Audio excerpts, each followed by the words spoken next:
চুরি করে প্রেম করতে হলে তো একটু মশার কামড় খাইতেই হবে। এই জগতে ভালোবাসার জন্য অনেকেই অনেক রকমের কষ্ট সহ্য করছে। ধরে নাও তাদের মধ্যে আমি একজন।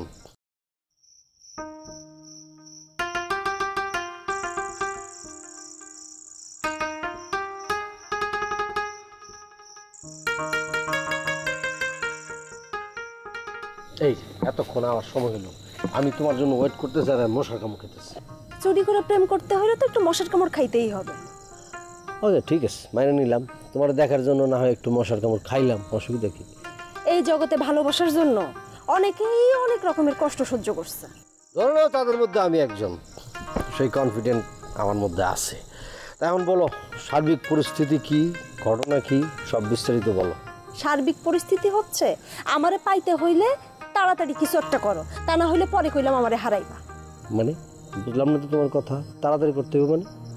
আব্বা বলছে আমাদের দুই বোনটা নাকি খুব তাড়াতাড়ি বিয়ের সাথে দিয়ে বিদায় করব, তা না হলে গ্রামে নাকি বিয়ে না হওয়ার বাউ বাতাস লাগছে। আরে চার দোকানে বসে মানুষের খাই দেয় কোনো কাজ আছে? নানান ধরনের নানান কথা, নানান ধরনের বিভেদ হয়। এইগুলি আমার হবু শ্বশুর কান দিতে কেন, কান দেয় কেন? তাহলে তুমিই বুঝাও না, তুমি আব্বারে গিয়ে বলো যে আব্বা।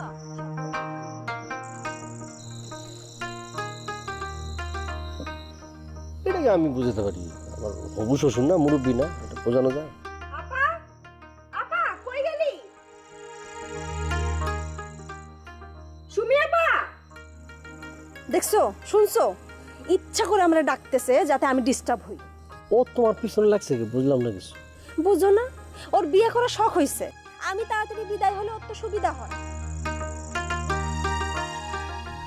তার মানে কি লাইন বারটা আছে নাকি কারোর সাথে? হ্যাঁ, ভাবসাব দেখে তো তাই মনে হয়। এই সুমি আপা কই গেলি? এই শোনো, যা করো জলদি করো, তা না হইলে কইলাম আমারে তুমি হারাইবা, বলে দিলাম, মনে রেখো।